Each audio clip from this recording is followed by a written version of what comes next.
Kidnapper को पकड़ने के लिए एक खूबसूरत लड़की बना आईपीएस मयंक जैन। नमस्कार, मैं हूं नीरा माटा और इस समय आप ये लाइव तस्वीरें देख रहे हैं टिप टॉप हरियाणा के माध्यम से। एक लड़का जिसके बहुत ऊंचे ऊंचे सपने थे, पढ़ाई लिखाई हमेशा करता रहता था और जैसे ही पढ़ाई लिखाई कर कर थकता तो क्राइम पेट्रोल या फिर सावधान इंडिया, ये दो शोज़ काफ़ी ज़्यादा देखा करता। ऐसे में माँ कहती थी कि बेटा तुम ये क्राइम पेट्रोल क्यों देखते हो, ये देखकर लोग ना जाने क्या क्या सीख जाते हैं, क्राइम की दिशा में बढ़ जाते हैं, क्राइम करने लग जाते हैं, तुम्हारे सपने तो कुछ और हैं। और जेन्युइनली इसके अलावा उस लड़के के बहुत बड़े सपने थे और वो सपने थे यूपीएससी क्लियर करने के। यूपीएससी की तैयारी कर रहा था मयंक जैन, जो कि राजस्थान के भरतपुर का रहने वाला था। यूपीएससी में जो है 160th रैंक उसने स्कोर किया और सिर्फ यही नहीं, ऑल ओवर 160 रैंक पर जब मयंक आया, पहले उसने बीटेक की हुई थी और इसके बाद आईपीएस का कैडर उसे मिला। 2020 से लेकर 2021 तक उसकी ट्रेनिंग जो है वो पूरी हुई और उसके बाद यूपी के प्रयागराज में फर्स्ट पोस्टिंग हुई। यूपी के प्रयागराज में 4 अप्रैल 2022 को जो है एज अ ट्रेनी उन्होंने ज्वाइन किया।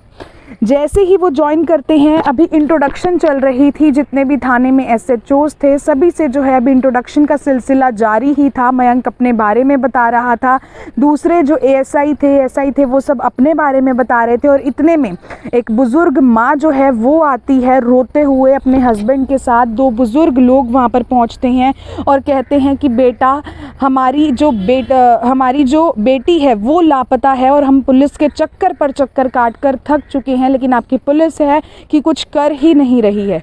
मयंक इंट्रोडक्शन सेशन को वहीं पर बीच में ही रोक देता है और कुछ ऐसा करता है जिसके बाद आप भी एक सल्यूट करने को मयंक जैन को, जो कि एक आईपीएस हैं, उनको मजबूर हो जाएंगे। पहले इंट्रोडक्शन सेक्शन रोकता है, पूरी बात उनकी बैठकर जो है सुनता है। वो बताते हैं कि 17 मार्च 2022 से जो है हमारी बेटी संतोषी लापता है और लगातार उसे ढूंढने की कोशिश की जा रही है। एफआईआर तक दर्ज करवा दी गई है, लेकिन अभी तक संतोषी का कोई भी अता पता नहीं है, जिसकी उम्र महज 16 साल है। ऐसे में अब 2 दिन हो चुके थे और उनकी पहला दिन था वहाँ पर और एक आईपीएस ऑफिसर के लिए ये एक चैलेंज बन चुका था कि अब पहली कंप्लेंट जो उनके सामने आई है और बहुत उम्मीद के साथ 2 बुज़ुर्ग उनके पास आए हैं, तो मयंक जो है लग जाता है संतोषी को ढूंढने में। लेकिन 2 दिन बीत जाते हैं, संतोषी का कोई भी अता पता नहीं था। जिस लड़के पर जो है शक था, जिसका नाम सुरजीत बताया गया था, जिस लड़के पर शक था उसके परिवार के लोगों से जब पूछा गया तो परिवार के लोगों ने कहा कि अभी फ़िलहाल सुरजीत हमारे टच में बिल्कुल भी नहीं है और जेन्युइनली वो नहीं था। उसके बाद जब सुरजीत के दोस्तों को एक एक कर पूछा गया, उन्होंने भी यही चीज़ कही कि सुरजीत जो है हमारे भी कांटेक्ट में नहीं है। अब कोई भी ऐसी चीज़ नहीं बची थी जिससे सुरजीत तक या फिर संतोषी तक पहुंचा जा सके। तब अपना मयंक ने क्राइम पेट्रोल वाला और सावधान इंडिया वाला दिमाग लगाया। जो स्टोरीज़, जो वो चीज़ें देखा करता था, वो क्राइम की दिशा में नहीं बल्कि केस सॉर्ट आउट करने के लिए देखा करता था। और आज उसका वो देखा हुआ सीन याद आया जो उसने क्राइम पेट्रोल में देखा था और इस केस को जिस तरीके से उसने सुलझाया, ये सुनकर आप लोग भी चौंक जाएंगे। इसके बाद क्या होता है, जब जो संतोषी है उसकी माँ आती है, सुरजीत की फ़ोटो सोशल मीडिया पर फेसबुक पर जो है दिखाती है आईपीएस को, मयंक जैन को, कि देखिए ये वो लड़का है। और ऐसे में जैसे ही जो आईपीएस है वो उसकी प्रोफाइल चेक कर रहा था सुरजीत की, वो देखता है कि नंबर तो बंद है सुरजीत के, लेकिन ये जो फ़ोटो अपडेट की गई है, ये हाल ही में फ़ोटो अपडेट की गई है।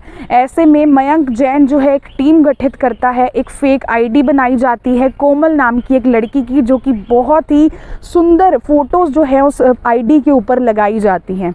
एक दिन में 100 लोगों को रिक्वेस्ट भेजी जाती है क्योंकि आईडी पे बड़ी सुंदर लड़की की फ़ोटो थी, तो सोशल मीडिया पर 100 के बाद 200 300 ऐसे रिक्वेस्ट आने लगती हैं और सभी रिक्वेस्ट को एक्सेप्ट कर लिया जाता है। 2 से 3 दिन बीत जाते हैं। कोमल नाम की जो एक आईडी बनाई गई थी उस पर लगभग 700 से 800 फ्रेंड्स हो जाते हैं और उसके बाद उसी आईडी से सुरजीत को जो है रिक्वेस्ट भेजी जाती है।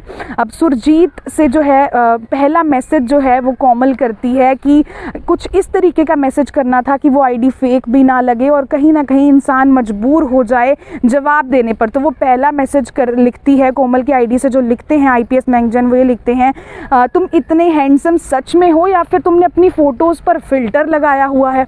अब भाई अपनी तारीफ़ सुनना किसको पसंद नहीं होता है। तो ऐसे में सुरजीत का वहाँ पर इंटरेस्ट डेवलप होता है। सुरजीत उस मैसेज का रिप्लाई कर देता है और ऐसे ऐसे कर कर पहले सुरजीत जब देखता है कोमल की आईडी, उसमें बहुत सारी कोमल की फ़ोटोज़ हालांकि मौजूद थी, जो कि एक रियल वहीं की जो एक ASI थी उनकी फ़ोटोज़, ऋतु नाम था जिनका, उनकी फ़ोटोज़ का इस्तेमाल कर कर वो आईडी बनाई गई थी।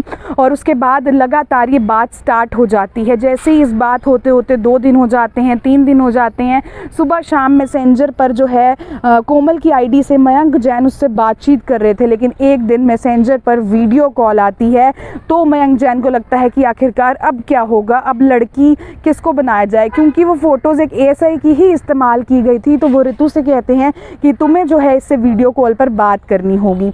ऐसे में ऋतु जो है वो बात करती है और सुरजीत को कहती है कि तुम प्लीज़ मुझे रात में फ़ोन मत करना, क्योंकि मैं अपने मम्मी पापा के साथ होती हूँ और हम लोग दिन में ही जो है बात करेंगे। ऐसे ऐसे कर कर अब सुरजीत जिस लड़की को, यानी कि संतोषी को, जिसको अपने साथ लेकर गया था, उसके बारे में तो वो भूल ही गया और उसकी एक नई दुनिया शुरू हो चुकी थी। फेसबुक के पे जो लड़की थी कोमल, उसी के साथ जो है उसका इंटरेस्ट बनता जा रहा था, बातें हो रही थी। तो ऐसे में कोमल कहती है कि तुम अपना नंबर मुझे दे दो, अगर तुम्हें ठीक लगता है तो मैं मैसेंजर की बजाय तुम्हें तुम्हारे नंबर पर कॉल कर लूँगी जब भी मुझे समय लगेगा, कुछ नेटवर्क इशू आ रहा है। ऐसे में सुरजीत बिना सोचे समझे अपना नंबर वहाँ पर जो है कमेंट कर देता है। उसके बाद कोमल जो है, जो कि ऋतु ASI की जो आईडीज़ बनी थी, उस नंबर पर कॉल करती है। नंबर को ट्रेस किया जाता है और पता चलता है कि वो जो है मुंबई के एक जगह पर रह रहे हैं। जिस जगह पर वो रह रहे थे वहाँ उस एरिया को ट्रेस किया जाता है, वहाँ के मकान मालिक का जो है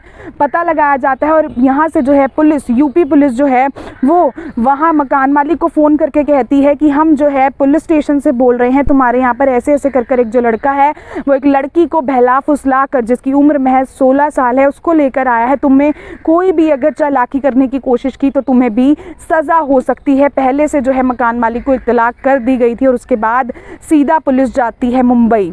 अभी तक पुलिस को नहीं पता था कि संतोषी वहाँ पर मौजूद है या फिर नहीं है। जाकर देखती है तो पता चलता है कि संतोषी वहीं पर सुरजीत के साथ रह रही थी, लेकिन सुरजीत के इरादे संतोषी को लेकर कुछ ठीक नहीं थे। ऐसे में जब सही सलामत संतोषी को जो है वापस लेकर आया जाता है, वो सबसे माफ़ी मांगती है कि मुझसे गलती हो गई और कुछ ना कुछ इसके साथ जो है गलत भी सुरजीत ने किया था इसी दौरान। और इसके बाद मयंक जैन की जब ये चीज़ सोशल मीडिया पर वायरल हुई, क्योंकि अक्सर गुमशुदगी के केसेस में पुलिस काफ़ी ज़्यादा इंटरेस्ट नहीं दिखाती है कई बार, लेकिन मयंक जैन ने जिस तरीके से इस केस को एक क्राइम पेट्रोल के सीन से रिलेट कर कर, एक सावधान इंडिया के सीन से रिलेट कर कर जिस तरीके से सॉर्ट आउट किया, सोशल मीडिया पर आज हर कोई जो है मयंक जैन की तारीफ़ कर रहा है, उन्हें सल्यूट कर रहा है कि किस तरीके से किडनैपर को पकड़ने के लिए वो लड़की तक बने, लड़कियों की तरह उन्होंने बात की। और इसके बाद जो 2 बुज़ुर्ग आए थे मयंक जैन के पास, उन्होंने यही कहा कि बेटा तुम खूब तरक्की करो लाइफ में, ऐसी हम दुआ करते हैं। और उसके बाद ना केवल इतना, सिर्फ उसके बाद संतोषी की भी जो है काउंसलिंग की गई और बाद में जो है जो सुरजीत था वो जेल चला गया और पता चला कि उसके इरादे संतोषी को लेकर ठीक नहीं थे, आगे चलकर वो उसके साथ कुछ भी जो है गलत कर सकता था। तो इस तरीके से जो है उन्होंने इस केस को ट्रेस किया। तो ये सिर्फ एक हमारी मेंटालिटी पे होता है। बच्चों को पेरेंट्स अक्सर कहते हैं कि इस तरीके के सीरियल्स, प्रोग्राम्स काफ़ी बार हमने देखा है कि रोकते हैं कि क्राइम पेट्रोल मत देखो, सावधान इंडिया मत देखो, नहीं तो तुम भी क्राइम की चीज़ें करने लगोगे, सीख जाओगे। जैसे पिछले दिनों एक खबर आई कि PUBG देखकर जो है एक बच्चे ने अपनी माँ का ही कत्ल कर दिया। तो ये सब अपनी अपनी मेंटालिटी पे डिपेंड करता है कि किस तरीके से हम उस चीज़ को यूज़ करते हैं। इस खबर को दिखाने का मकसद आप लोगों की भावनाओं को ठेस पहुंचाना बिल्कुल भी नहीं था, बल्कि आप लोगों को जागरूक करना था, सतर्क करना था। आप लोगों को ये खबर कैसी लगी कमेंट सेक्शन में ज़रूर बताएं। अगर आप YouTube पर इसे देख रहे हैं तो आज चैनल को सब्सक्राइब करें और बेल आइकन का बटन प्रेस करें। फेसबुक पर देख रहे हैं तो पेज को फॉलो, लाइक ज़रूर करें। लाइव तस्वीरें आप देख रहे थे टिप टॉप हरियाणा के माध्यम से मेरे यानी नीरा माटा के साथ। धन्यवाद।